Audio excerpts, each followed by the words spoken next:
we're doing we're not going live with them, but we're doing some videoing. Awesome. Well, we are live. This is Deadly Tarantula Girl with R&B Reptiles. Hey. And yeah. What's up? So, introduce yourselves. Which one's Ryan and which one's Ben? I'm Ryan. I'm Ryan. I'm Ben. I'm Ben. This is Ryan, and we're not a couple. Oh, come on, you guys make such a handsome duo. JD, we were just talking to JD about that.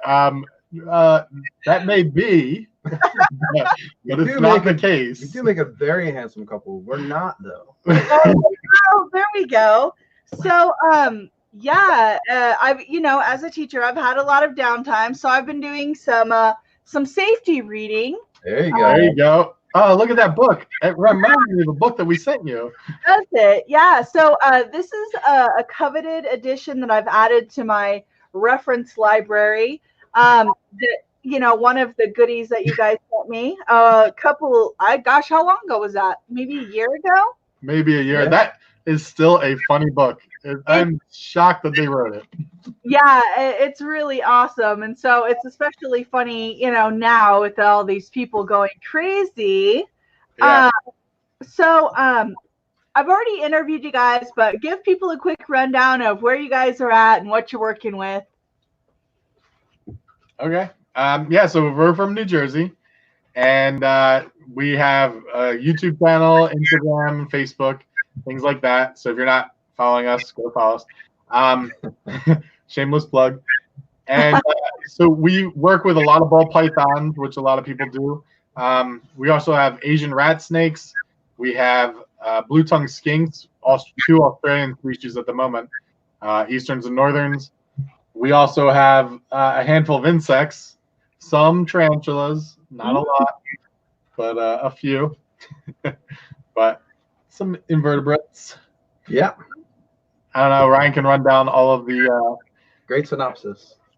Good job, buddy. You can run down all the Latin names if you'd like. Oh, let me just do that.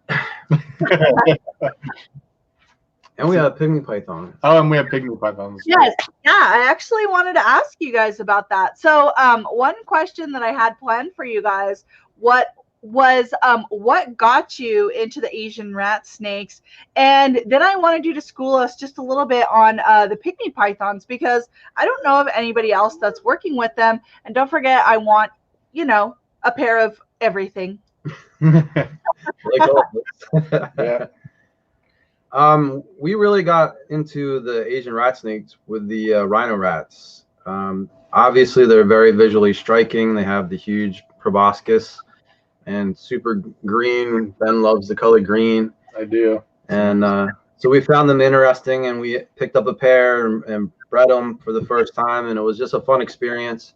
And we kind of started digging in deep on different rare species, because we're into we like cool animals. We also like rare animals. You know what I mean? For some reason, we just like that. It's fun. And started getting plugged into the community. What was that? I said so. Ball pythons, obviously. Right. Yeah. Super rare. Those are the Pokemon. We got to collect them all. And then we started getting plugged into the community, and met up with Matthew Most, who has just an amazing collection of all these different colubrids. And he started introducing us to things, and get random text messages in the middle of the night. Hey man, you want this species? Sure, just send it over. send us the bill. It's fine. Yeah. So. And it just started growing, and it's really fun because we get to. They're so different and varied throughout the different species of colubrids and Asian rat snakes that it's just neat. I don't know. Yeah, definitely. And I think that there's something fun that's different than what everybody else keeps. And so they're a little bit wiry, and they can run a bit. And I think that certain species, you're like, oh man, it's cool to know that not very many people are working with this, or there's not a lot of these captive bred or whatever. And it's fun to see the same thing that we do with ball pythons. We're like, oh, this looks really cool, and we're going to try to make these other things. with the Asian rat snakes, you're like, this is like visually appealing, and they're really fun, but they're also very different and rare. So there's a two-sided for us that we enjoy them. They're very interactive. They don't hide a lot. You know, very good for display animals. Yeah. Are they feeders? Are they what? Not to be fed off. Are they good feeders? Like, do they have a strong feeding response? Like, sometimes I get sick and tired of trying to feed ball pythons. I'm like, okay, you stupid freaking, like, you would die in the wild. I should just ignore you for a week and see what you do. Which, you know, then I do, and then they eat. But, you know, then when you go into the retic racks, it's like every time just like bam, bam, bam. They slam everything you give them. It's so nice. So what kind of feeders are those? In general, they're very good feeders. Some of them can be a little bit difficult when they're first getting started out because the prey items are super small, or they will feed on fish to begin with. But they usually transition fairly easily. And once they do, they're garbage disposals. Oh, that's awesome. So one of the interesting things, if you want to, you know, mind blow, we have Japanese forest rats. Ooh. They can go a year without eating for their first meal. What? They'll go through a whole brumation and not eat until the first year out of brumation. Yeah, so you're like from birth, like from coming out of the egg to first eating, the very first one could be a year. Whoa. So is that typical, or is that kind of an extreme circumstance? It's fairly typical. That's typical. So like when we got those, we're like, do we feed them? Like, and Matthew Most obviously was helping us with them, and he's like, no, don't force feed them, just wait them out. And you're like, but it's been forever. It's like, just relax, have a beer. They kept really cool. Yeah, they go down into like 55, 60 degrees for brumation, but we keep them at 72. Yeah, normally 72 is what you keep them at. We've just started breeding a couple of the porphyraceous species that we have, and we haven't really done a full brumation on any of them yet. And we actually just did an interview with Robin Markland, and he used to own Pro Exotics, and so he's like OG in a lot of this stuff. And he said you don't really even have to cool them, some of those species, and a lot of people do. And you know, and so we're kind of going back and forth on what we're going to do. But we've had some breeding. We haven't had eggs from anything aside from the rhino rats yet, but we've had them breeding and we haven't cooled them. So I'm wondering about your reptile room, if it's like, you know, obviously you have serious seasonal fluctuations in New Jersey, rather than maybe somebody that doesn't have seasons or climate changes, that maybe lives in like Houston or something like that. So I wonder if for you guys, if you don't brumate, if your animals are still going to experience enough of that, you know, the change in barometric pressure and temperature, and, you know, differentiation of sunlight hours. Like, do you have natural light at all in your room? What about that? You can handle this one. Yeah, they probably do get all of that, actually. There's lots of windows in here, so the light cycle is pretty, you know, what nature's doing. And you know, definitely the temperature in the room can fluctuate by 3 degrees or maybe even 5 degrees, depending on if it's summer or winter. So yeah, I'm sure they'd get all those cues.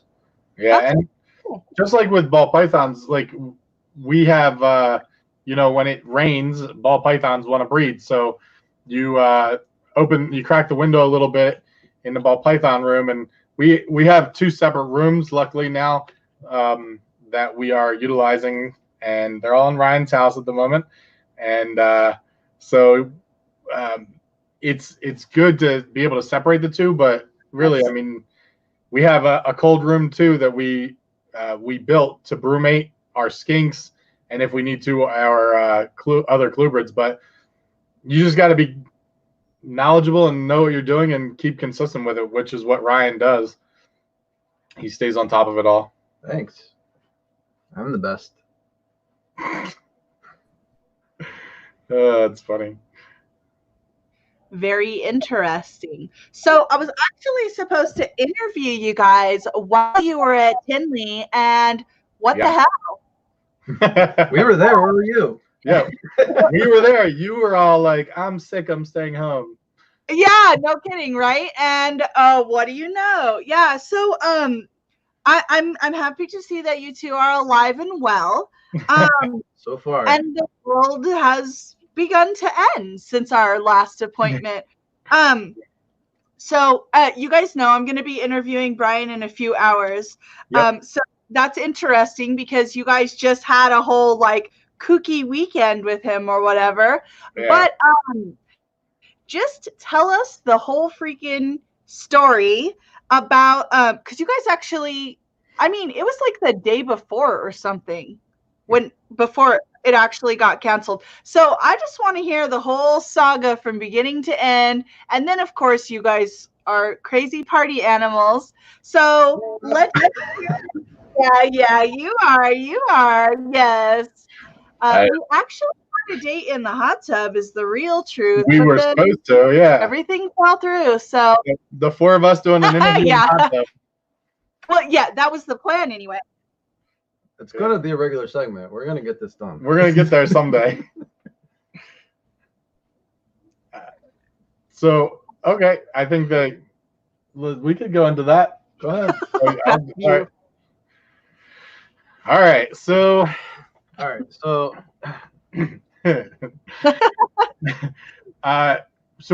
whenever we do Tinley's or any of those types of trips, we try to go up like a day or two early to try to do some video at different people's places. Right.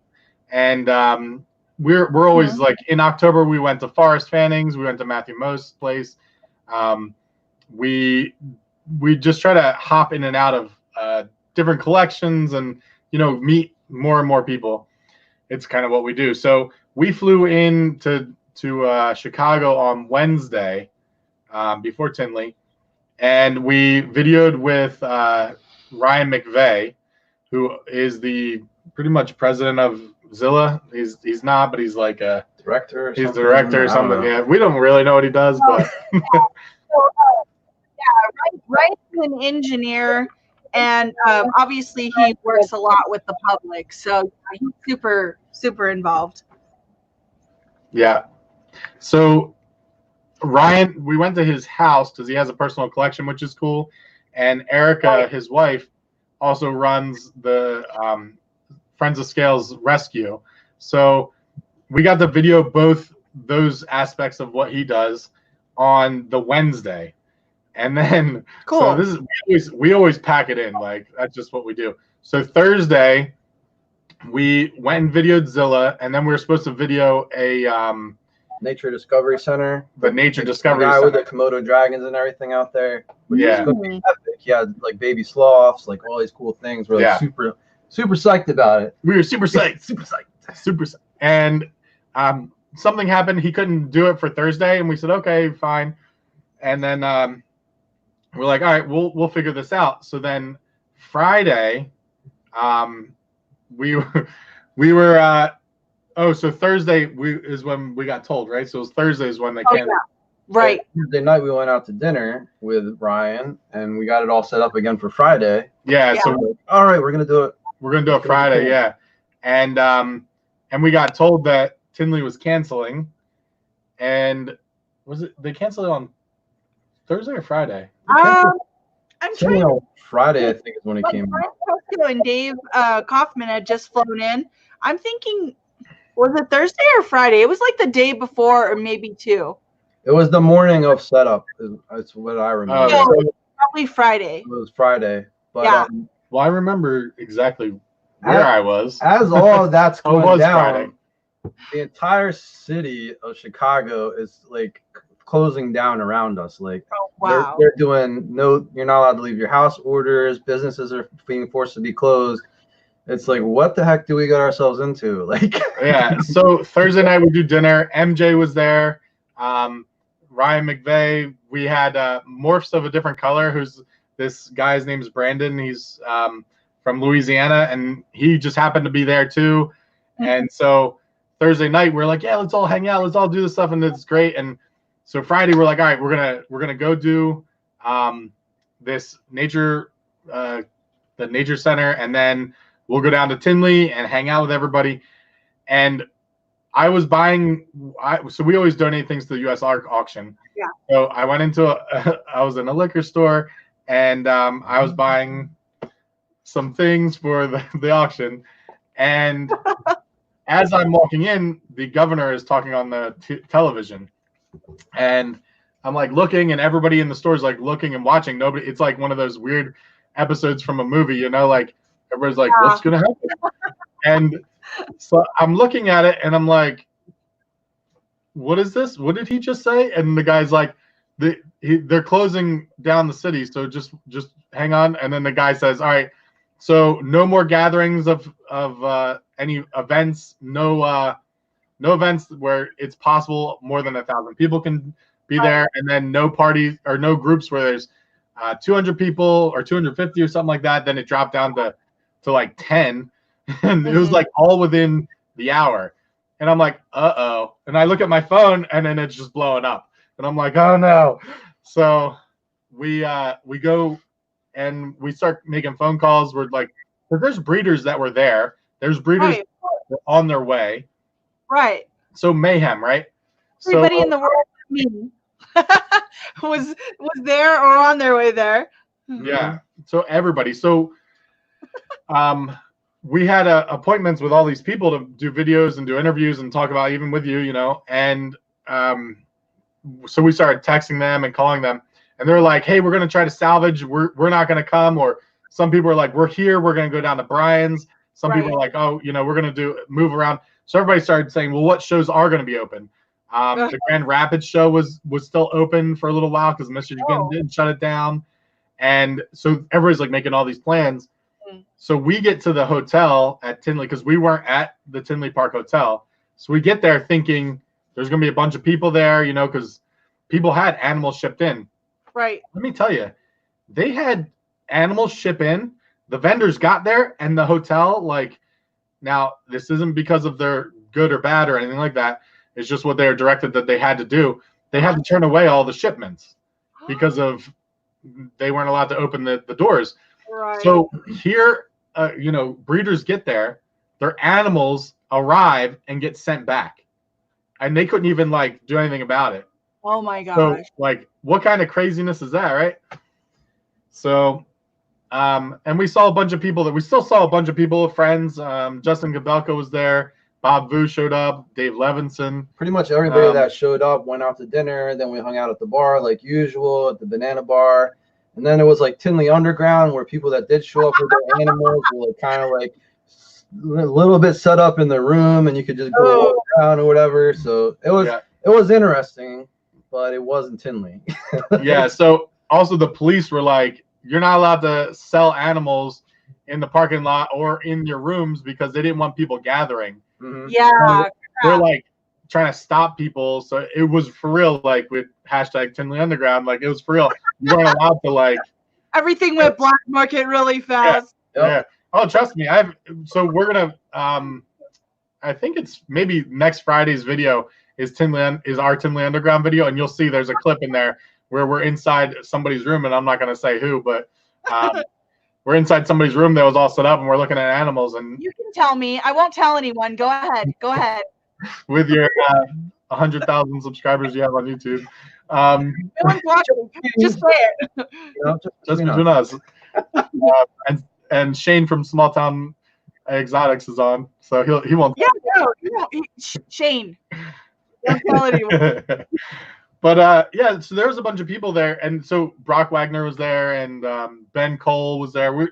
So we got to interact with a whole bunch of really awesome people, and that was Friday, and we had our boy John Danner was with us from Danner Constrictors. He traveled with us to do all of these things, and we also were meeting Powerline Reptiles there, who are good friends of ours, and we talked them into like, yeah, you got to come, like things. It was both their first Tinleys. Yeah. Oh, cool. Come to Tinley, you got to do it. Come out to this Tinley. It's going to be great. Yeah. So we stayed at the hotel Friday night, and I said, everybody looks to me because I'm like the plan guy. So I'm like, we're going to figure this out. Like, let's just drive down to Brian's. So first thing in the morning, let's get down there because KB Reptiles is down there. There's a bunch of people still down there. For a while, Miguel was there. For Boys Evolving Pythons. Yeah, MJ was there, and so we drove down Saturday morning to Detroit. We met up with Robin. We did an interview with him. We went to dinner with him, and then we hung out at the Reptarium. Redline Scientific. Redline Scientific. Yeah, he's starting a new company. Shh, don't tell anybody. It's out. You can go to his website, and our video with him is going to be posted on Tuesday.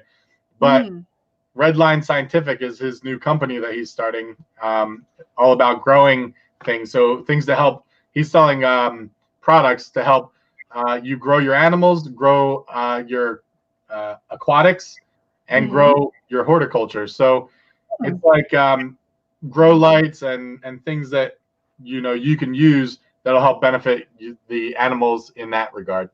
So wow, so like bioactive stuff and substrate. Yep. Wow, that's cool. All different sorts of things like that. Yeah. So we interviewed with him. It was great. We went and hung out with Brian and KB Reptiles and all the craziness. I mean, it was a madhouse. I am way taller than you. Yeah, you guys are massive, beastly men. So intimidating. New Caledonian men. That's what happened. We're new Caledonian men. Grow beard like yours. Giants of the species. So yeah, we got to hang out with Brian and them, and we were like, all right, let's just like every airline is like free changes, free cancellations, like all this stuff, right? Yeah. So we're like, let's fly out of Detroit rather than driving back to Chicago the 4 hours and all that. And they're like, yeah, we're gonna charge you, like we're not gonna charge you for the change, but we'll charge you an addition to the ticket price. And it was just a lot of money, and we're like, we'll drive back. It's not a big deal. So Sunday morning, we drove back. We had breakfast with Powerline. We drove back to the airport and flew home. It was still a great time. We got to meet a ton of people, go hang out. We had, like I said, dinner, hung out at the bar. And since it was sort of like everything was falling apart around everybody, like it was this like camaraderie was there that, there's a lot of different bubbles of cliques in the reptile community, and that sort of came down during that time. We're all there together, hunkered down at Tinley, so it was pretty cool. Yeah, it was sad but still good. Yeah, well, yeah, and then of course, the saddest part of all was that there was supposed to be the big auction for forests and all that stuff, which thanks to a lot of amazing people, all that still happened, and it just was online, and they raised like almost $70,000, I think. 47 for Forrest's wife and daughter. It was very successful still. Yeah. Very successful. Freaking Todd Goodman outbid me on everything. Uncle Todd. Uncle Todd, what are you doing to me, man? Yeah. So, who was the sexiest person that you got to hang out with that weekend? Since I wasn't there. You? Oh. Okay. Sexiest. Were there women there? I mean, Sam was there and Carrie. Here. I guess Carrie from Siri was there. Siri was there. We love Siri. Yeah, Carrie from KB Reptiles, I guess. Are you trying to fight Barrows? Me and Barrows. Well, everybody said that me and him looked very cute together in this video that we just did. The fish pedicure together. You guys could have like a bomb Instagram channel, like beard love, and I could see that you guys like serving each other tea in your little knickers. Whoa. Beard decoration contest. Beard decoration. Yeah, it's a good. Yeah.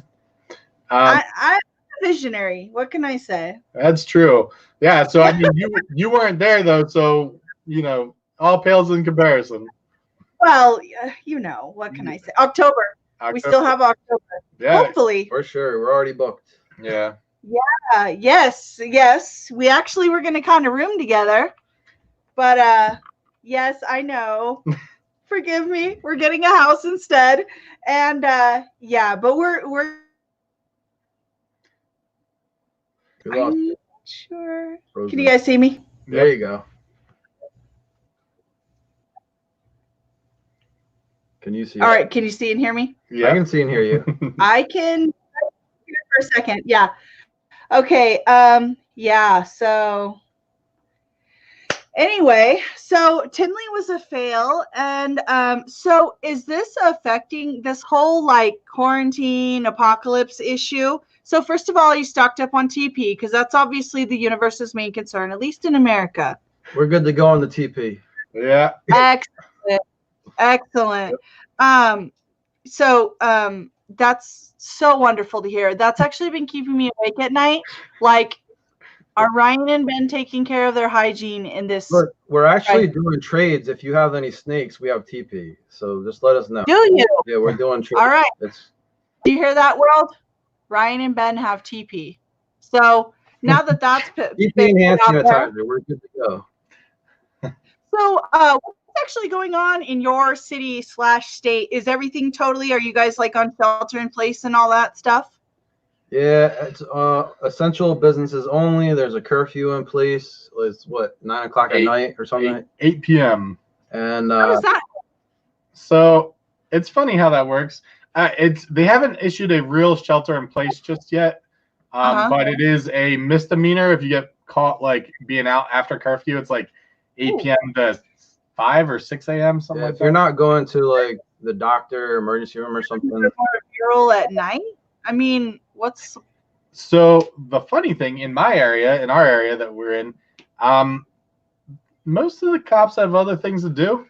So like last night I was driving around at like 9:30. What? And yeah, well Dude, this is on the record, man. You're gonna get hemmed up. People are listening. So I was at my girlfriend. I was driving around at 9 o'clock trying to score blow. No, I was actually watching Toy Story 4, which is I saw it with my girlfriend at her house. So and then I was say it again. Who was it with? It was a girlfriend, a real girl. And so I'm sure JD's over there laughing. So it just got over late, and that's, so I'm driving around. There's a ton of people on the roads. Cops are driving around. They don't care.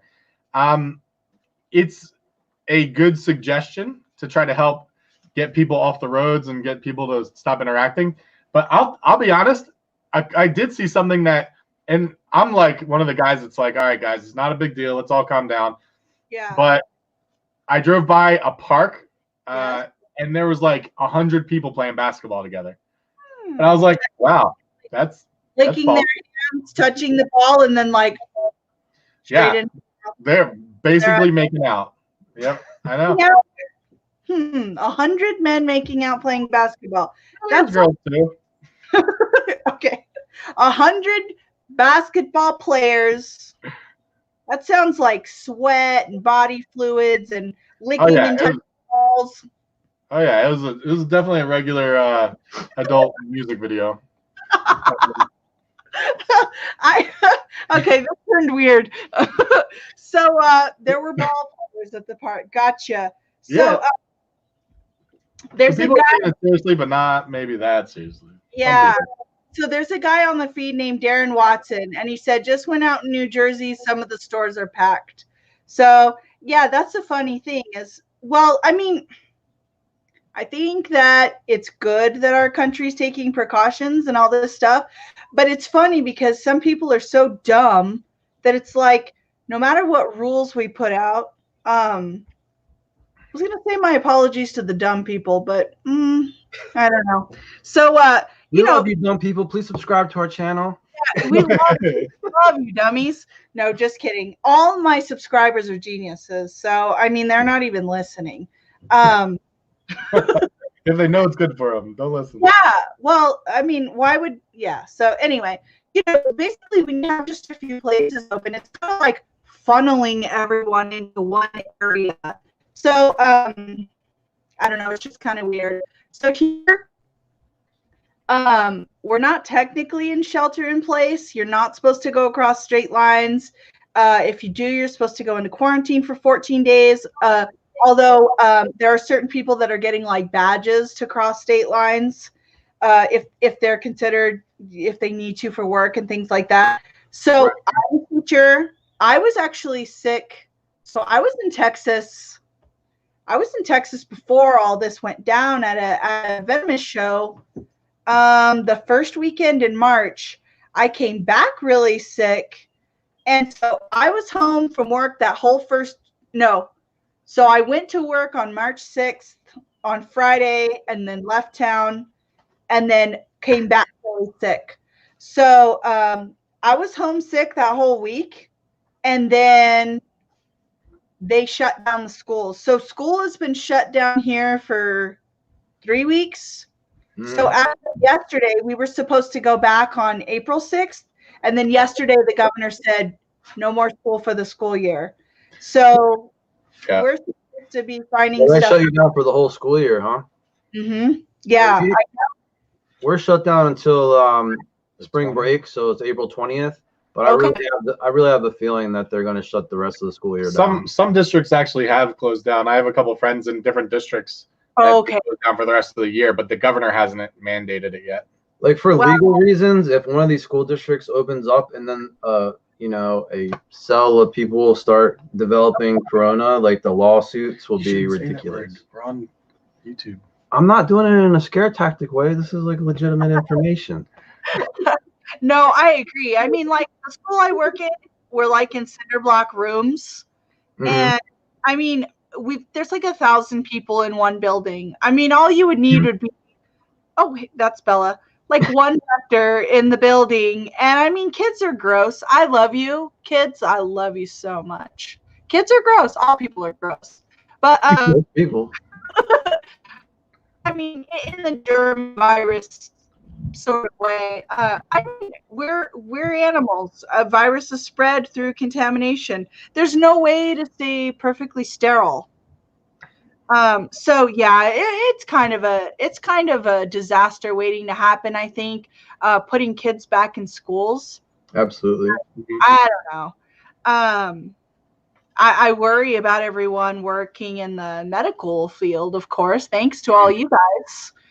You guys are on. All you guys for sure. Man. Yeah. Oh, let's see. Lorga's on here talking about what's going on in Russia. Oh, okay. We're here in Russia. Jump from a hospital window and break quarantine. Aha. Okay. Yeah, Lorga, what's going on in Russia? Are you guys? I don't know. Do you guys know what's going on in Russia?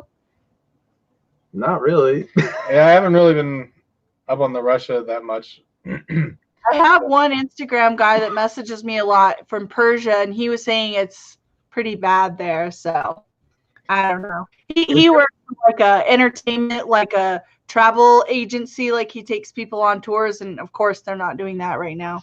Right. Yeah. I mean, it's a form of cold. Like it's gonna spread easy. Yeah. It's scary, but it's kind of the way it's gonna be, unfortunately. So. Well, the craziest part is like how happy the planet's been since we've all been inside for like 2 weeks. Yeah, the smoke went away. Yeah.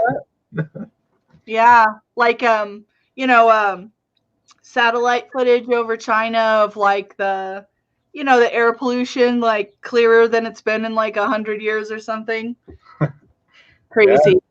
Yeah, true. But so I want you to teach me about those tiny little pythons you guys are working with. Why don't you teach me about them? We could do that. Can we go? Have you ever done an Instagram live while you're doing a YouTube live? Have what? Have you ever done an Instagram live while you're doing one of these YouTube lives? There's no time like the present. That's what I'm saying. Let's do it. I think it's fun. So in the meantime, I'll regale you with my massive knowledge on pygmy pythons. Do it. I keep them like ball pythons. They are. It's real complicated. So they're real easy to handle once they're adults. They come from Australia. They eat small geckos in the wild as babies, which makes them hard to transition to rodents. Yes. they will not eat until they die if you let them. So for the first several months of their life, you need to force feed them, and as quickly as possible, transition them to eating their own either frozen thawed or live day-old mice, because they're literally like this big. They're super tiny.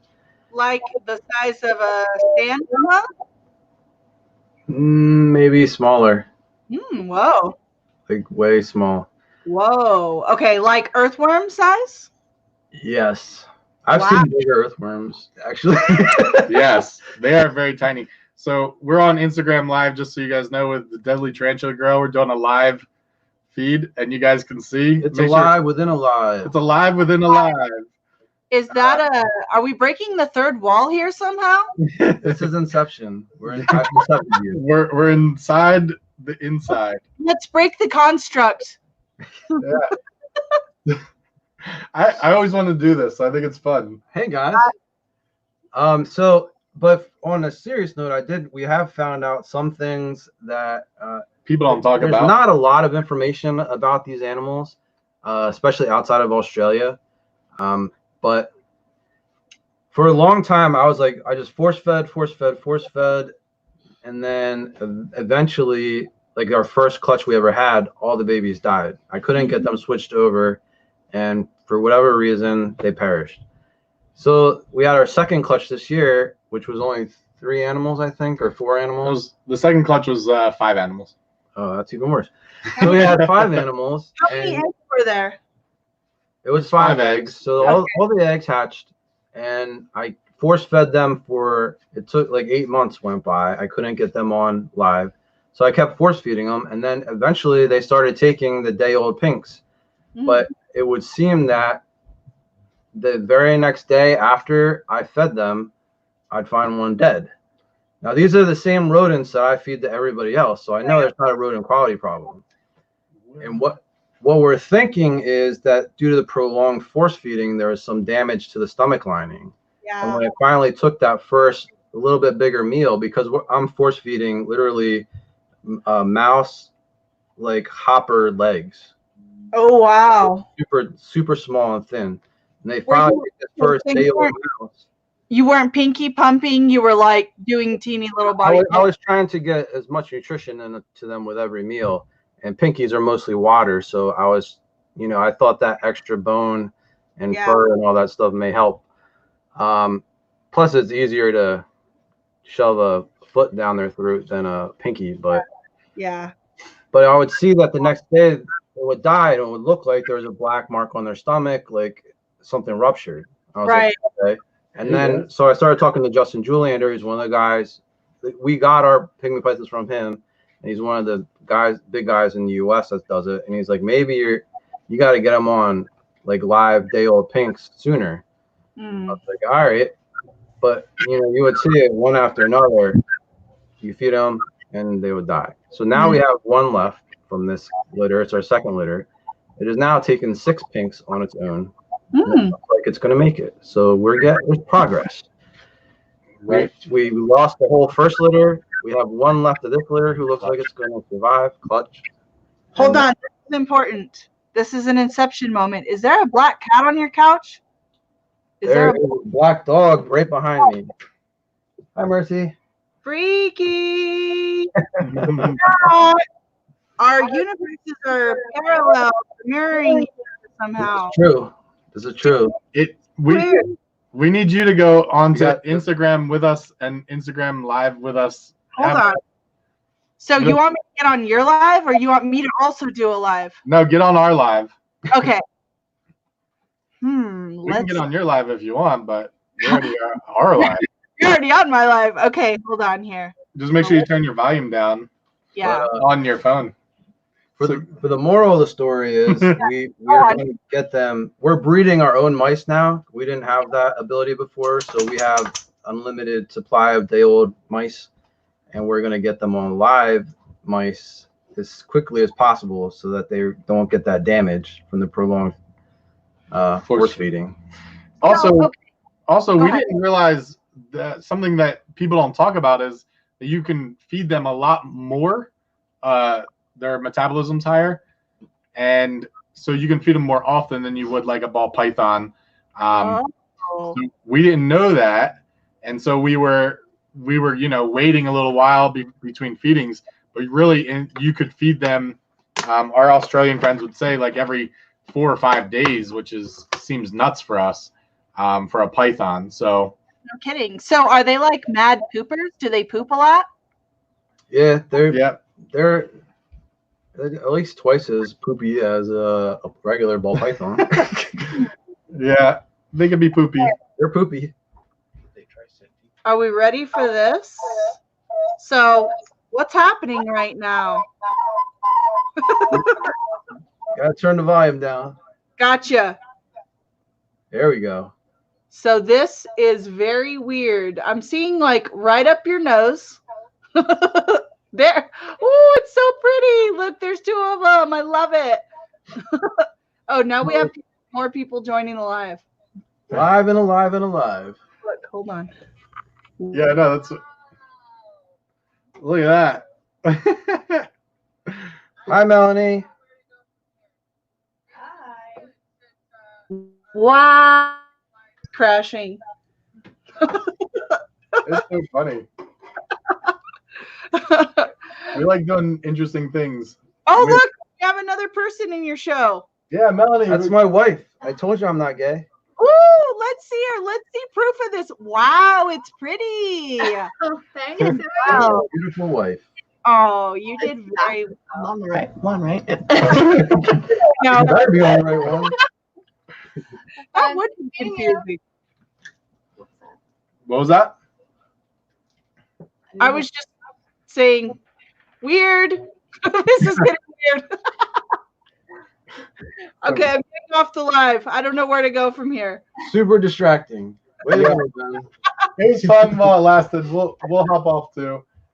Thank you guys for everybody joining us. I think it was funny to do a live within a live. Make sure you go check out the YouTube live that we're doing right now with Deadly Tarantula Girl.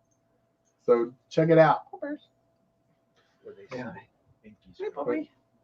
Saying hi to the dog. All right. Okay, what's your dog's name? I have to know. Mercy. Ooh. Okay. Like merci beaucoup. Oh, very nice. Okay, so back to the pythons and okay, so the logical thing is, of course, get them feeding earlier. So did the breeder, so were you guys scenting pinkies? I mean, I need to know more about this. We did not scent anything. The first year I got those Reptilink things that are made out of lizards, I guess. That didn't work. You know, they have like these. Oh, it's like a soft Reptilinks. Okay. That they made out of lizards, and they had like lizard juice you could buy, and that never worked. Because in the wild, did you say what they eat in the wild? Yeah. Little baby geckos. They're super tiny. So that didn't work, and I haven't had any luck with that. But we never really. I always tried, like I force fed them and then tried to tease feed them with frozen thaws. Most of the time, and then this year, like I said, we moved on to day-old live, which is hard to keep in stock. You know, it's a very specific size, but yeah. It seems to be working now. I think we're going to have really good success next year. Yeah, and I think that we are going to get both of our females. We have 2 breeder females. I think they'll both go this year. I'm fingers crossed. So should have 2 clutches and some more opportunity to really dial this one in. Wow. It's been a little difficult because we have friends over in Australia that we can get information from, but when we're talking with them, so much stuff about their species to them is such common knowledge that they don't think to bring it up. Yeah. So when we first found out like how fast or how quick their metabolism is, they were like, "Oh yeah, you should be feeding like every 3 days." I'm like, "What? Every 3 days? What? I'm trying to like throw something there once a week, and if it doesn't eat, I try the next week, and you're telling me I should feed it every 3 days." And Yeah, they're it's different. wow. Ron from BBM just jumped on. Just want to What's up, give him a Ron? little shout out. It's from Puerto Yeah, Rico. so we've got not a ton of people on, but I should probably say hi. So Small Town Exotics, they're on, and I guess you're going to interview them pretty soon. Yep. Plasmidon. Tavian's World, he gets on my lives as much as possible. Michael Vincent is on. Lorga's on, and let's see. I was on apparently. That's interesting. Another parallel universe situation. Kevin Trappin is on, and let's see. Darren Watson jumped on. Yeah. Oh, familiar books. So thank you, all of you guys. Oh, and then Jennifer Strickland. Yeah, BBM jumped on. So thank you to all of you guys. I always love it when you guys are on the lives. It makes it more fun. Someone saying meow to Bella. Someone saying hi to you, Bella. Hey, Peter. Bert So, G. Yeah, so the Python thing, that's really interesting. So I definitely hope that you guys have better luck. Maybe now that you know to offer food more often. Man, There's a bunch of learnings. Yeah. It's a huge learning curve, and so I applaud you guys for it's kind of disheartening, it's kind of discouraging when you work so hard to raise a few animals up and they finally reproduce and you have a bad season where you lose all their offspring. And that's happened one time and I was just like, oh, do I even want to continue this project? Because I mean, obviously you feel kind of bad, but I'm glad that you guys stuck with it. And so I don't know if you guys have ever read Dave and Tracy's book The Invisible Ark, but they talk about they advocate for keeping exotic plants and animals in captivity so we can learn about them, because every time we bring a new exotic species into captivity, there's a huge learning curve. And for example, I mean, ball pythons 20 years ago were considered a junk snake that would die right away because, we didn't know how to keep them alive very well. There weren't sustaining captive bred populations, so we had parasites and it was a big giant mess. And now, obviously, look what we've done with the ball python market. There's a huge captive bred population, and going way down. Yeah. And so, then, so of course, there's a couple of things there. Number one, our planet is not being preserved very well. And so natural environments are dwindling. And also, too, the less that, the more captive populations that we have, the less strain it puts on wild populations, because we don't have a need to harvest from the wild as much. I personally do believe, even if we have sustained captive populations, there should still be a small portion of wild populations that are harvested in a controlled way so we can keep on bringing in new bloodlines. Now, I don't believe in what I call raping the environment, where you go out and collect everything you can find and you overharvest. But I do believe in capturing wild animals and bringing them into captivity. I think it should be done on a minimal level, but I do believe in it personally. I don't know. That's the whole. So that actually brings up a whole hot topic right now. Tell me you guys are watching The Tiger King on Netflix. So I am, yeah. So Tiger King got released. Immediately my Netflix account got hacked. I haven't been able to watch it. What? So I tried to get my Netflix account fixed, and because of the virus that's going around, the call center is closed. Oh no! So I'm like, all right, I'm just gonna have to wait a little bit. Oh my god! I was watching it. I'm watching it and telling him he's gonna have to come over to my house and watch it, maybe. Because we quarantine separate together. Yeah, actually, we probably should use this to do a viewing party. Yeah, we could do a viewing party. We'll share the screen and just have everybody watch on our StreamYard. Or some kind of really tacky animal print, though. Like, we're gonna have to make it very festive. Everybody has to dress up like a furry in a tiger costume. Yes. It's it is pretty interesting, the show. And so obviously people that follow you on Facebook know that they've seen you post pictures of you doing your interview with him, with Joe Exotic, at least, which is the main point of the Tiger King. And so what was that like? Okay, so yeah, very interesting fellow. at that time he was with John Finlay, on the documentary, like the first, like his main husband that he had in the show. Yep. And they were definitely interesting. Joe was a bit of a diva, and I'm not talking smack. He's a very charismatic personality. And so it was funny because we were in Oklahoma City. We got asked to go there by an expo that is no longer going, the OKC Elite. Super nice people. I'm not sure what happened. There was like a 3-pronged partnership that I guess they kind of fell out. I'm not really sure. It was actually a really good show. And so I think that was 2014 when we went there. And actually, it was funny because, first of all, my braces were like, oh my gosh, I was still wearing braces and it wasn't cute at all. So I had like this crazy metal mouth in that video. And then on top of that, my orthodontist was rubber banding the top of my mouth to the bottom. So that was really sexy. And then also I had gotten hurt at work. Yeah, so that was an interesting visual right there. You'll have to watch the video. I look super dorky. I had gotten hurt and I was actually in an orthopedic boot. So we were like, we still go to Oklahoma City, and I still went. So I mean, I don't look cute in any way, but Joe looked quite lovely with his golden locks flowing and John there by his side. So they were the only people with cats. There was one other badass dude there with a giant rhino iguana on a.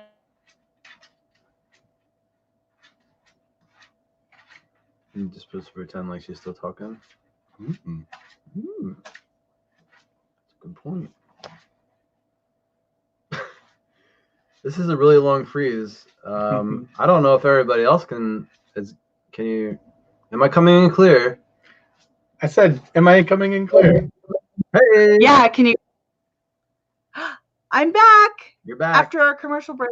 Kidding. Okay, so there was definitely some interesting people.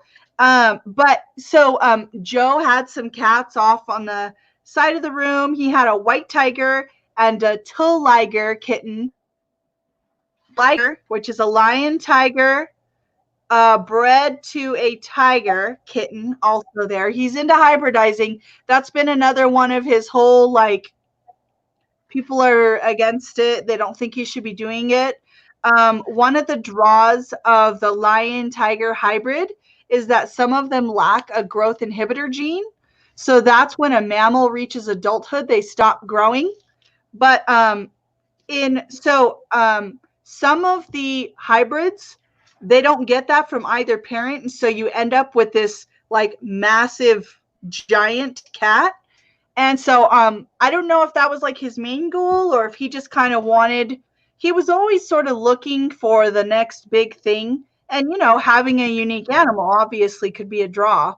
Mm-hmm. And so, you know, everybody thinks cats are beautiful. So I was kind of interested in what was going on over there. Mm-hmm. So we were busy.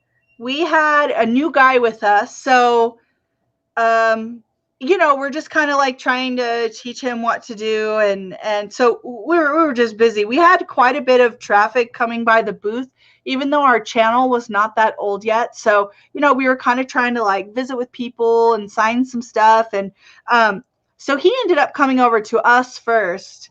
And he was like, yeah, I've got those cats over there. And I was like, yeah, that's cool. I definitely want to go over and like see what's going on. And he was, if I recall, afraid of the tarantulas, which I had quite a few tarantulas with me, but he really wanted to hold one. And so we went ahead and got one out, and he like held the tarantula. I'm guessing for the first time. I don't know that for sure. But I think he was like, yeah, I want to try and hold one. And so I don't remember what species it was. And it was funny because we had talked about like, oh, should we give him one? And I was like, I don't know if he actually wants to keep. Yeah.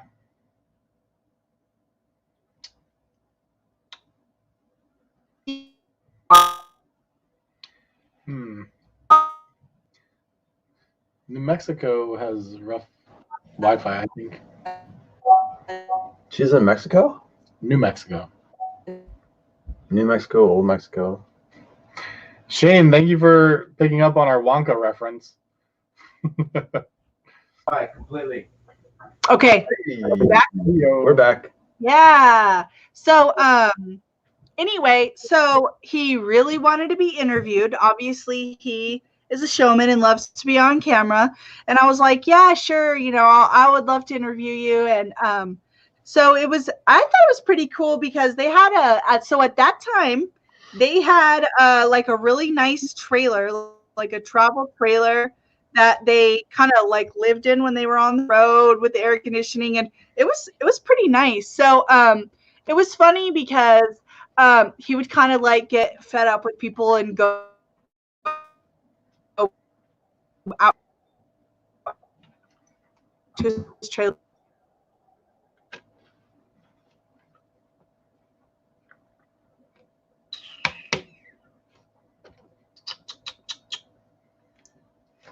You can do. Okay. I'm trying to keep you guys in suspense. How's that going? I'm very suspended. You're very mysterious. Yeah. So I think everybody's at home right now on the internet. I don't know. It's like taking up our bandwidth or something.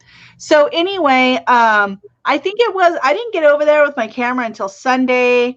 And so he had a white tiger and then he had that other till liger kitten with him. And so it was funny because he was like, oh, well, you know, we charge money to touch the cats and everything. I was like, yeah, that's cool. You know, whatever you need to do. And so they held the cat. We did the interview, which of course that's on my channel and I can link it in this video too. It was only probably less than 10 minutes. You know, when you're at a show, it's kind of hard to sit there and just visit, and it was super loud and everything. But the guys were super duper nice. And then after we shut off the cameras and everything, he was like, well, do you want to hold the cat? And I was like, yeah, I do. And so I got to hold that kitten and play with her and stuff that is in the video. And she actually scratched me and like shredded my chest. And I had a scar on my chest that I was really happy about for like 4 years. And Yeah. now it's gone. So Aww. that was my close encounter with Joe Exotic. Who doesn't want to have a scar? They can be like, yeah, that's from a tiger. Oh, yeah, I got shredded by a tiger. 20-pound tiger cub. But yeah, they were really nice. And then it was funny because so we were like trying to support each other on YouTube and everything, like, you know, him and me. And then he ran for president. And I was like, wow, okay. And his whole campaign was vote for me. I'm broke as shit. And I was like, I don't know. Too damn high. Oh, yeah. And actually, interestingly, I was contacted by a woman and who I had no idea who she was at the time. But obviously, it was probably Carol Bascom, but I don't remember the name. And they actually told me all kinds of horrible stuff about Joe, and I shouldn't support him and all this stuff. And I was like, yeah, they told me that he had killed some cats and stuff like that. And, you know, I listened, but I kind of took it with a grain of salt because this was obviously someone that was very anti-Joe for whatever reason. Mm-hmm. And it seemed to me like he really loved the animals. And she was saying that they're definitely going to find bodies on his property. And, you know, if any zoo that has hundreds of animals, you know, especially if you're retiring animals there, they get old and die. And so I thought, like, well, if they have buried animals on their property, that doesn't necessarily mean that he killed them. And another thing is, if they have a park that's under budget and they're euthanizing animals themselves, in a certain circumstance, I mean, Zoos are already doing the same thing. Yeah, I mean, yeah, exactly. Just maybe not under the supervision of a doctor. Yeah. But to me, I mean, he obviously was a little bit extra. For sure. Yeah, and he was like, "Come to Winniewood, come anytime," and all this, and we actually were going to go on Saturday night, but we ended up going to Mondoggie instead, which was a super awesome place. That's owned by Chris Curtis, who is Lawrence Curtis's son. If you've read, I think Lawrence Curtis was in Stolen World or The Lizard King. He was one of the original, procurers of animals. He procured things for sure. Yes, he did in a manner of knows a guy that knows a guy. Yeah, he did. I love Chris to pieces. He's amazing, and his park is awesome, really awesome. But I have lots of videos at his place. But so we ended up going to Chris's instead of to Joe's. And I did plan to go to Joe's at some point and take a look at his little show that he had going on over there. We're animals living in cages, obviously. I don't know that they were cared for maybe to an AZA standard at all times, but honestly, Carol, she proclaimed herself that she harassed and stalked him incessantly, spent maybe over $1 million hunting him and, all this stuff. So I don't know. Yeah. Quite frankly, you hear the same stories go back and forth in the reptile community. So, like, exactly. Whatever. The thing that is blowing my mind is that she appears and has admitted to have basically do all the same things that he's done. Just what now, I don't know, is built this beautiful online following. And there are records that shows that she purchased a lot of the cats that are in her park, and which she claims all of her animals are rescues. And I sure hope I don't become her next target. I don't know. I'm just a little guy, so why would she care? And I don't have any cats except for that one. Well, if you see trouble with the sardines showing up at your house. Yeah, I know, right? Yeah, that was crazy. So I was told by the person on the phone that Joe was going down and I shouldn't be affiliated with him, which, I don't think Joe knows me from Adam. That's been a while back since I even saw him. And I don't know. Kind of crazy. That show's kind of like taking the world by storm right now. Yeah. There's a big YouTube guy, reptile guy that Ryan and I hanging out with, and I'm not gonna say his name, but we were supposed to do a road trip with him. And that was one of the places we were actually looking to go. So it's a shame we didn't get there. It's a shame. It kind of got. In retrospect, it would have been a great. It would have been pretty cool, but yeah, the road trip ended up not happening. Things got too busy for a couple of people, but it's funny, like, thinking about it now, and because I've called there and I'm like, hey, so because I was kind of the guy that was mapping it out a bit, and and so I called there and was like, hey, do you mind, and they're like, oh yeah, like we're closed that day, but we'll open up for you guys and all this other stuff. So it was cool, but just it ended up not happening. Interesting, very interesting. So I have to ask about your favorite forest memories, and kind of talk about forest a little bit, since that's still pretty fresh. It's very fresh. Let's see. I think his baby's birthday just passed. Yes. Yeah, Lars. Yeah. One. Yep. So we knew Forrest for probably 4 years, I think. Maybe a little more, yeah. I spoke with him a lot on the phone, and we're privileged enough to come to his place a few times for his pre-Tinley barbecues. I didn't get to know him personally as well as I'd like to, but like in retrospect, I'm glad I got to know him as much as I did. He was a great guy. He was a wealth of knowledge. Passionate about animals. very inspiring. Like for me, like I had a serious like bromance with him. Like he was like my man crush. Like I know I'm putting into the whole thing, but Sorry, Ben. just what he was doing was coming. What he was doing was real cool. Like his stuff with the Abronia and like all the things he had going on was really cool, and he inspired me. So it's tough. There was a couple times where we would hang out a little bit at shows. We'd talk, and for me, so with R&B Reptiles, a lot of times I'm the guy that's on the phone with people. Yeah. And so there's been conversations where me and Forrest were just on the phone for like a couple hours while we were both driving somewhere, just having these conversations about rat breeding, about, there was almost a business thing that we were going to do together with rats. And there was, talking about certain animals and certain breeders, like just learning the experience. One of his big things was that he went in and like learned from the people that started each species like in captivity. So he's like I want to know the real knowledge, and he wanted to share that knowledge too, but he collected so much knowledge of like species and how to keep them in their husbandry and things like that it was just amazing and very cool to see. So when we did get to hang out with him outside of the shows, it was fun. He almost went to Ham with us in Germany.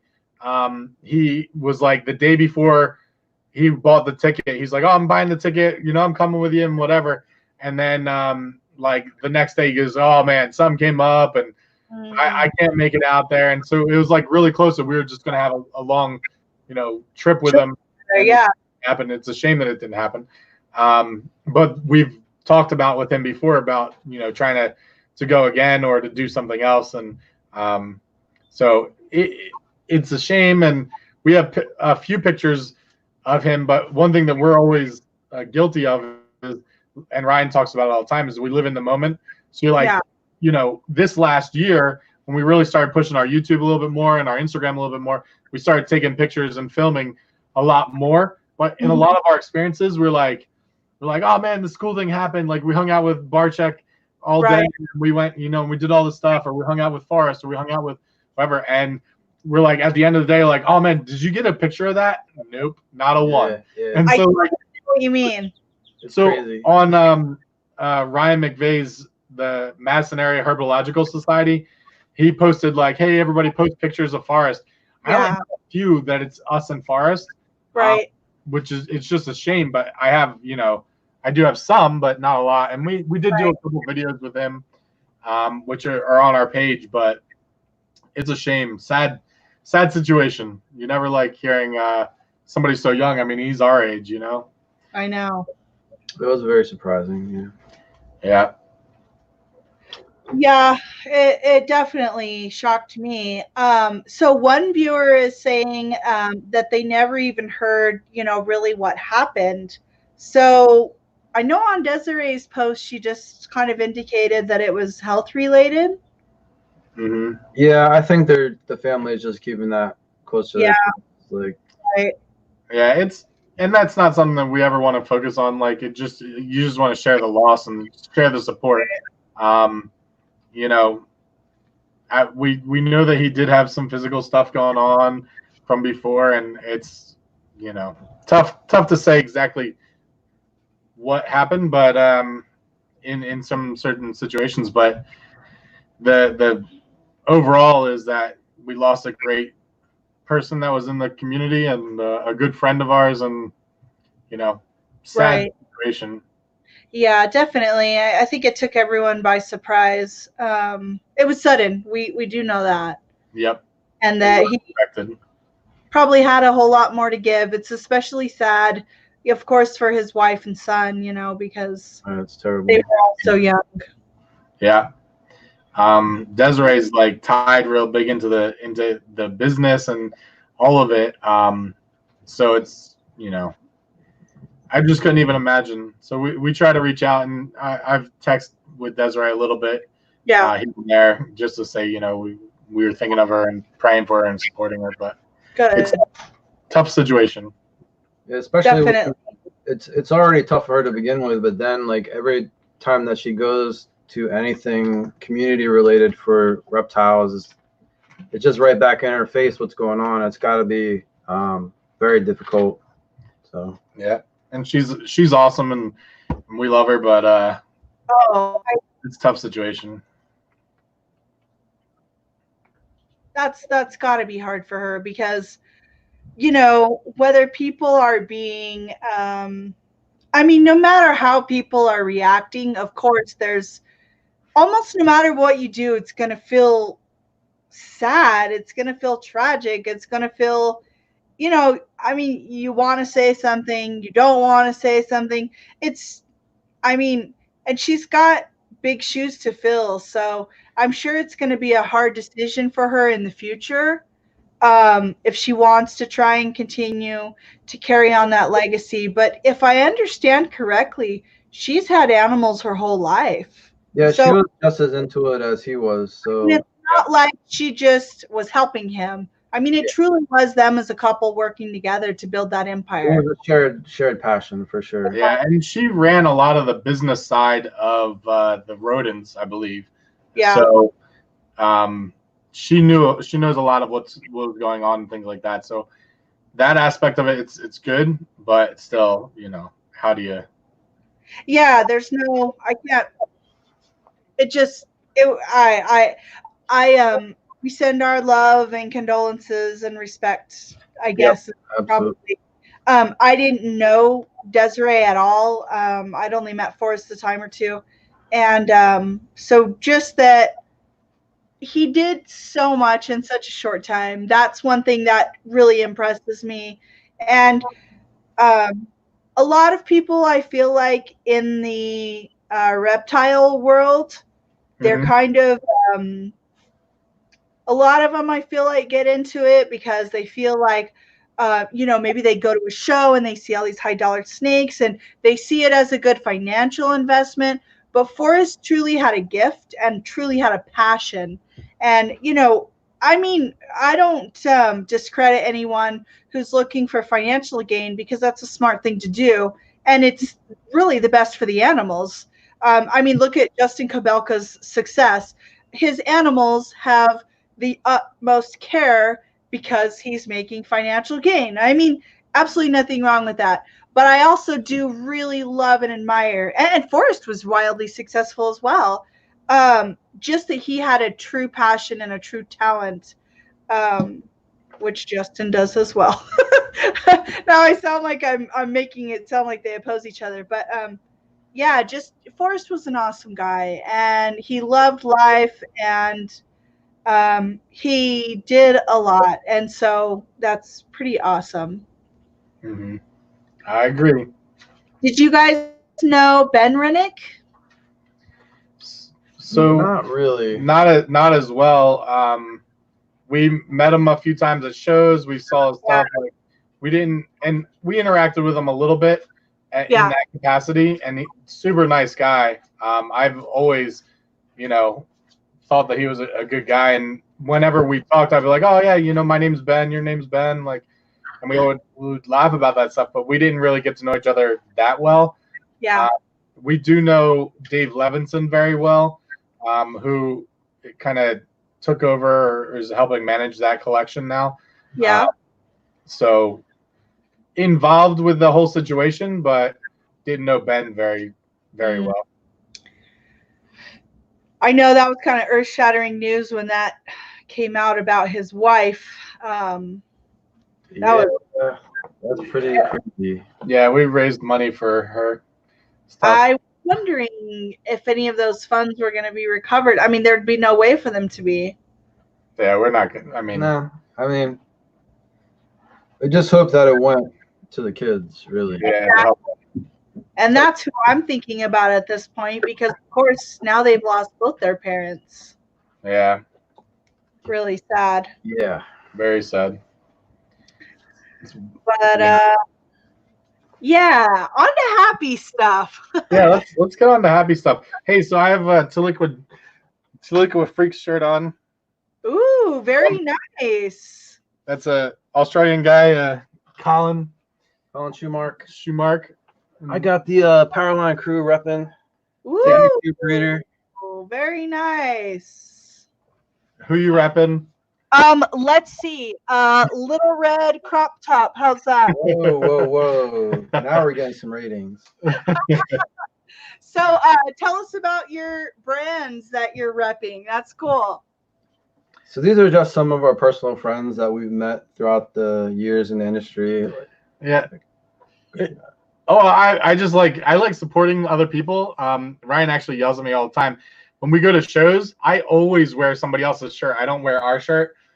Unless we're vending. Like if we're vending, I'll put on an R&B Reptile shirt. But if we're not vending, which is most of the time, I'm always wearing other people's shirts. And people come up to me and be like, "Oh man, I love you guys." And I'm like, "Oh, thanks. Like we watch your videos. That's great. Powerline Reptiles. It's so cool." And I'm like, "What?" And I'm like, "Oh, no, that's not me. I'm R&B Reptile." And so maybe you should only wear little red crop tops, and then people would know you by that. No, just kidding. I love that you're. We probably should. But it is kind of funny. We're getting a little bit more popular, and so people recognize us and know who we are and things like that, which is cool. But we're always trying to rep other people because really it's all about being a community, right? So definitely, it's something that we're both very passionate about is sharing knowledge with people, sharing what we do and how we do things, but also trying to support other people in the community.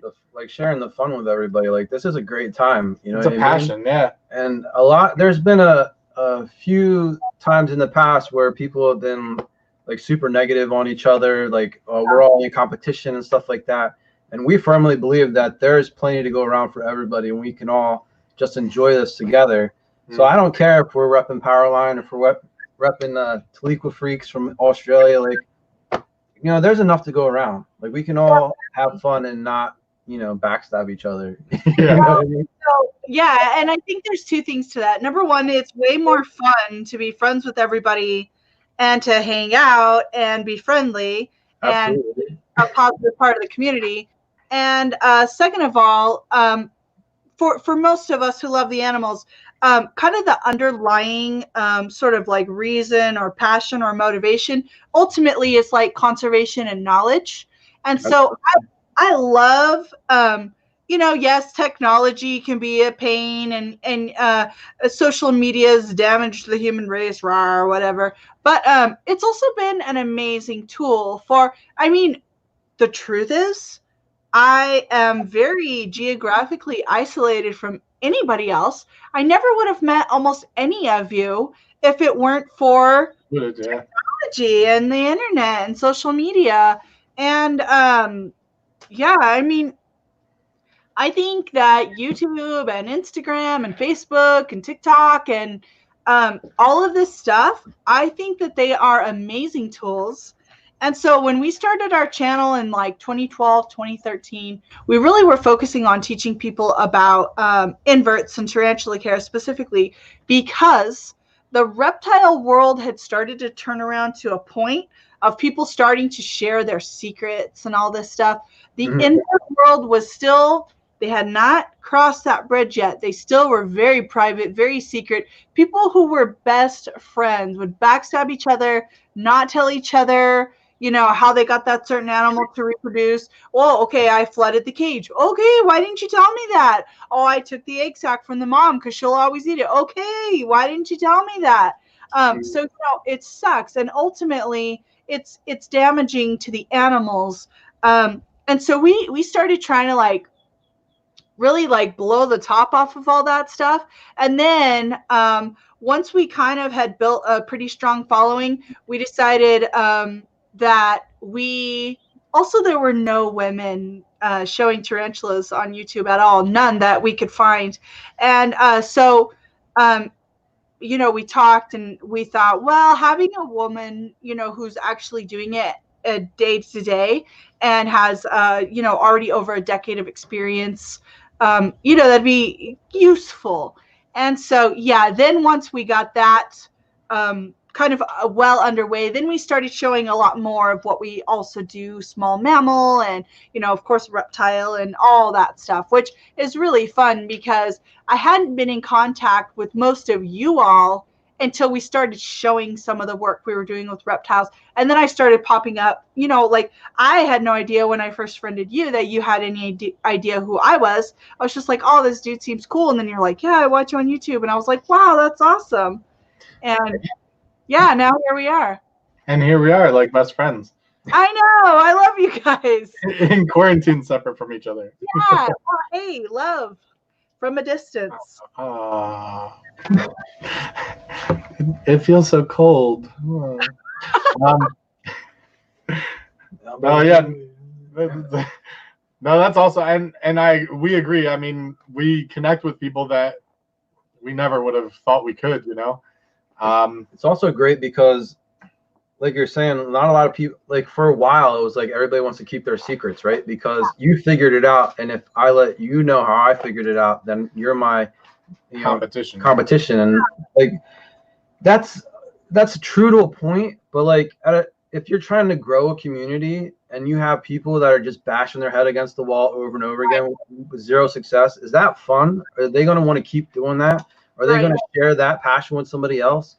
Or are they just going to get all crappy and say, I'm done, I'm out? Like, So one of the things we try to focus on, especially with like the skinks that we're working with, which are pretty rare, or the Asian colubrids, like we're trying to share, like, not that we're experts, but we're trying to get the experts to tell us so that we can share that information with everybody so that we can all be more successful.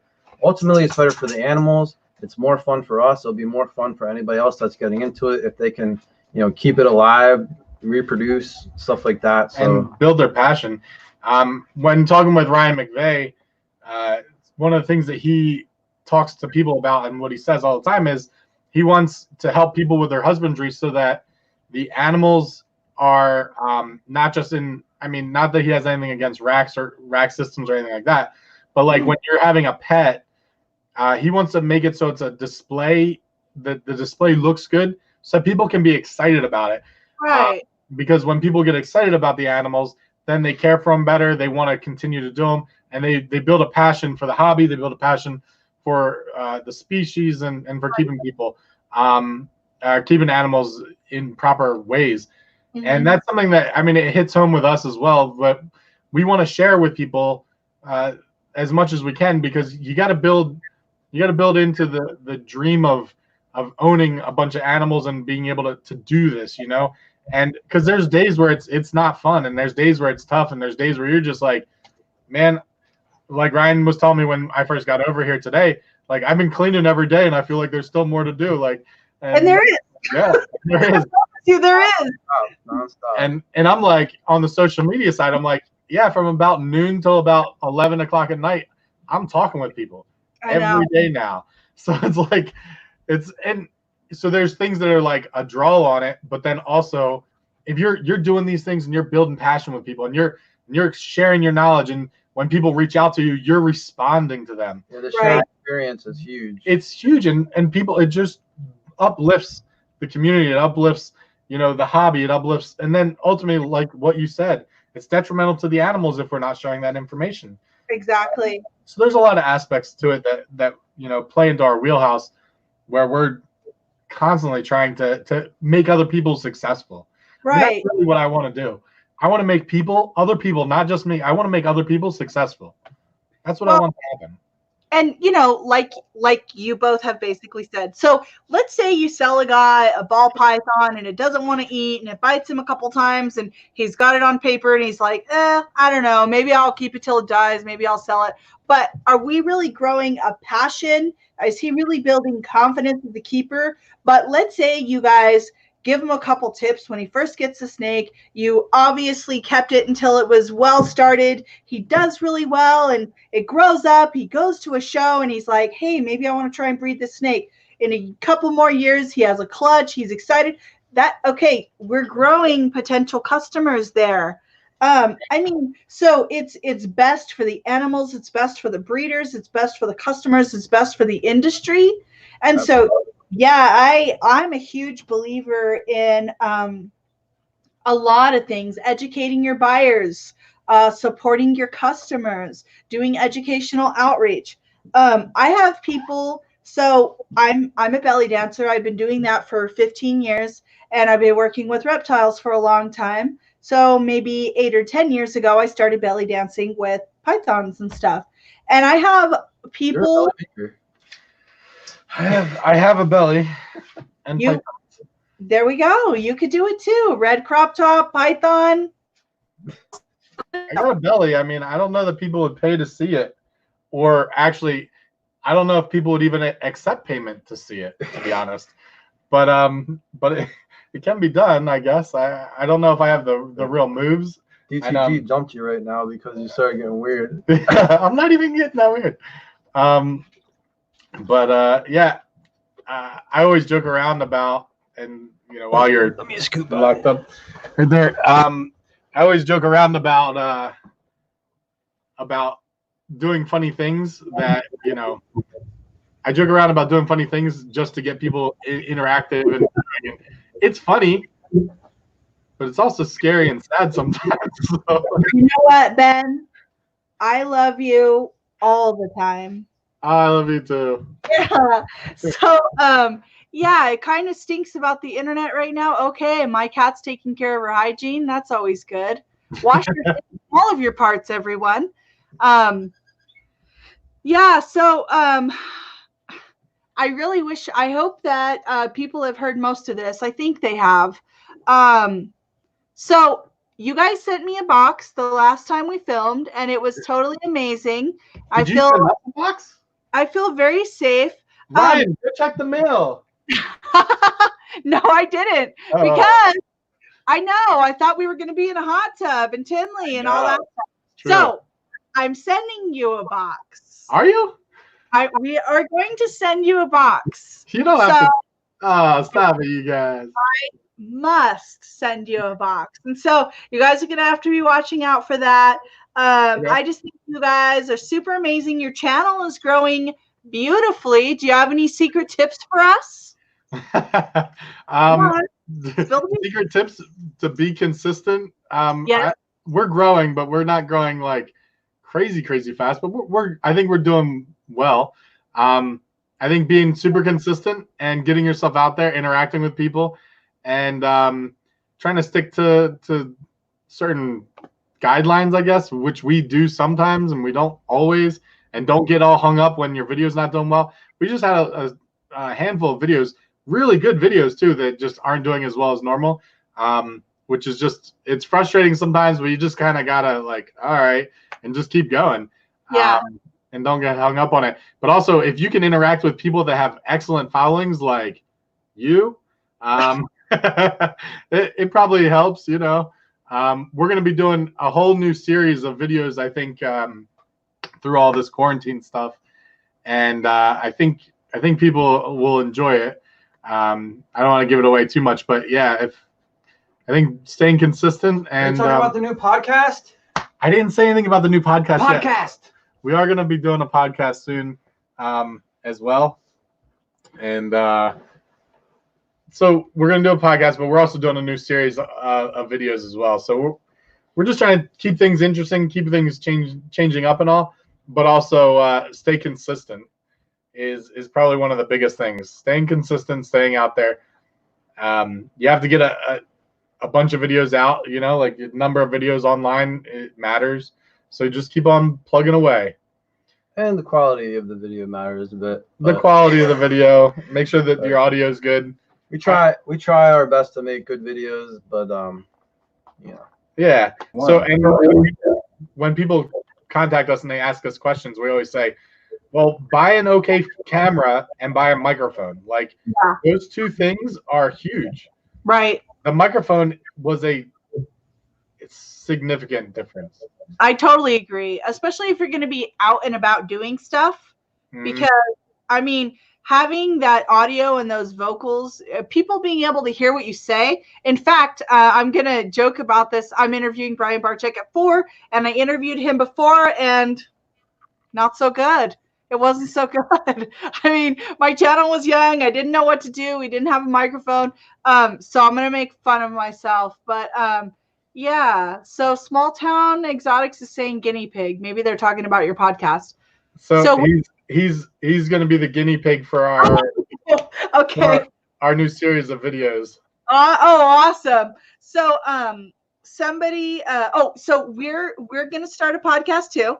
So we're gonna have to hold each other's hands. My podcast mentor is my dearest, most handsome friend, Chris Eaton. I love you, Chris. So yes, I can't do something without talking about Chris because he has to know I'm thinking about him. I love you, Chris. But You did that to me too. So I don't feel special anymore, but I love you, Ben, a lot. Chris is great. We like even though he's kind of shut down production, right? Like he's just doing the podcast now. He's not doing eyeballed or any of that, but he had some amazing animals he was producing. Yeah. He's funny. I love Chris. So he's hilarious to listen to, though. I love his podcast. Well, here's a funny story, and I'll make it quick since our internet's been like getting ready to give out on us. So, I teach 7th grade, and a lot of my students do admire me and watch me online. And so I'm in first period English one day, and this 12-year-old girl is like, your show last weekend was a little bit salty. And I was like, no, we don't need to go there during first period. She was like, who was that guy? He was kind of a pervert. And I was like, well, he's a friend of mine. I don't know. And she's like, I was a little shocked at some of the things he said. And I was like, so open to page 73, everyone. In our novel, we're reading Dragon Wings. And you're like, now I gotta send a letter home with all the parents saying, make sure you guys, watch what your kids watch online. Hey, what can I say? My channel is not for children. That's according to YouTube right now. My channel is not for children. So I think I would love to do a live unboxing with you guys when I send you your box. So that'd be amazing. Yeah. We'll do that. So yeah. Were you trying to top the box that we sent you? Because it was very random. Where's my Manny pack? I don't know. Yeah, I still have every single item except I think you gave me a huge gummy bear, and I think I ate that or something. Yeah, it was a bag of gummy bears, gummy tarantulas. That's what it was. Yeah, they were delicious. I made myself sick because I love gummy candy. I mean, what's better than gummy candy? Very few things in the world. More gummy candy? I don't know. I like lots of candy. I try not to eat candy because we're all stuck inside. I just started doing like more walks because I'm like just sitting and eating. But, yeah, I mean, I like a lot of candies. Oh yeah. So this is funny. So I'm trying to like stay fit and make sure I'm not hanging around and being lazy during the quarantine. And so the other day I was like out doing yard work. I don't know if you guys saw this or not. I did. So I've got my work gloves and I was outside in like some shorts and a sports bra. I live in the country, so who cares? And I'm like, oh, this is cool. Like I'm going to show people like, yeah, I'm working out from home. So I take a picture and I'm like showing my guns and I've got my work gloves in my hands and there's like a flurry of activity. Like a lot of people are looking at the picture and I'm like, looks like you're holding your pants. Yeah. So I guess people thought I have my panties or my shorts in my hand. Like, I'm out in my yard naked, and I was like, what the, like, no, this was like a have no makeup on, I'm like gritty picture. And people were like, oh my God. And I was like, I mean, I saw the picture, but I didn't get that from it.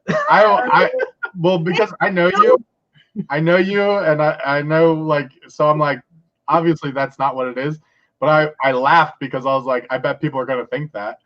Yeah, a lot of people did think that, and I was like, it probably got a lot of views.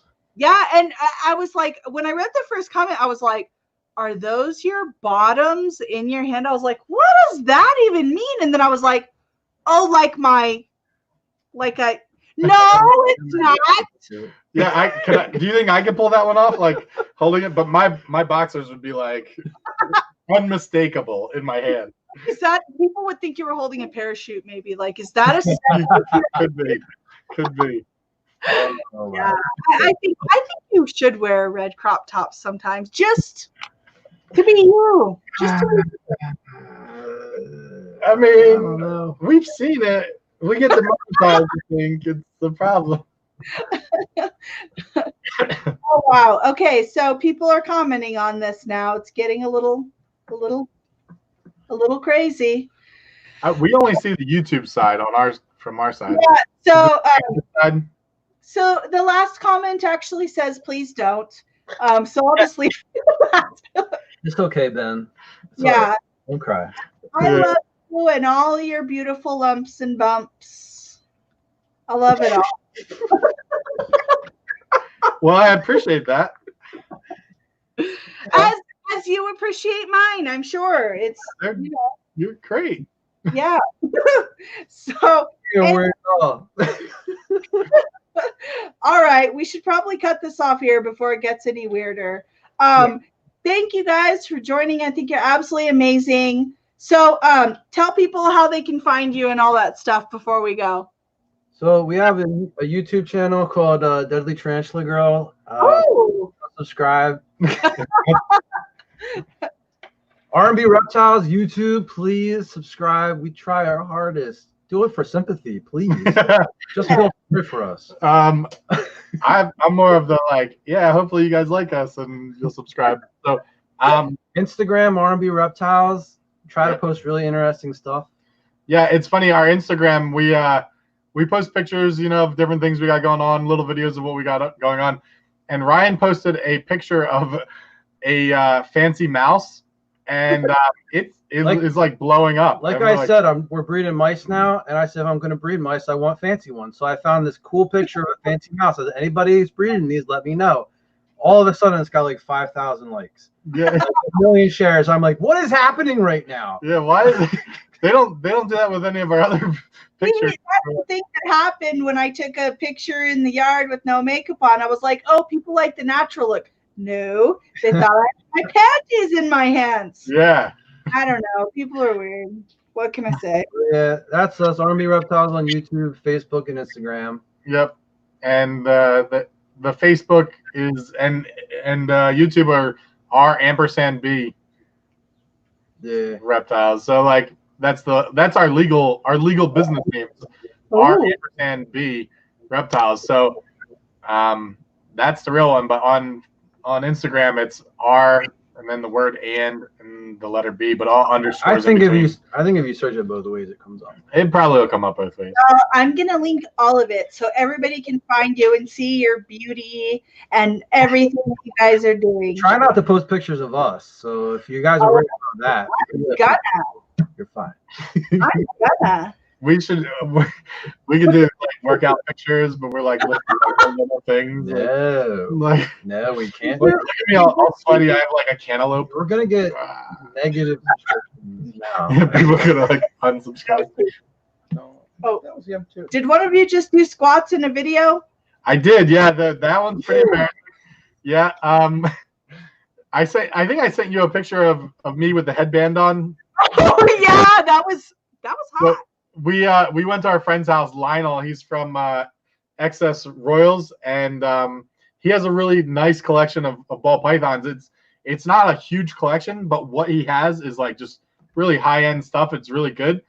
And I wore, and since he's like real muscular, and people are commenting like that they think that he looks like some famous actor. We'll let you guys figure that out. But so he's like a big guy, and I'm like, oh yeah, I'm gonna go there. So I put on like a bright pink headband, like a full 80s like workout outfit, like an 80s jazzercise kind of thing, or like like it to 11. Oh yeah, so you got to go see it. For example, my pants were reflective. Yes.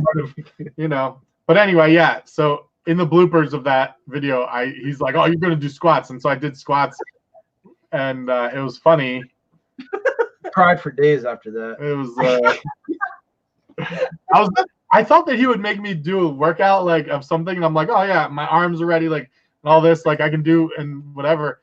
I am kind of physical, and so I'm ready for it. But then squats aren't like my thing as much, and so like when you do a bunch of them with weight, you're like, oh, that's not what I should be doing right now. You guys are awesome. Well, I'm glad to hear that you're staying fit in this time of need. Yes. We're in a shape. Yeah.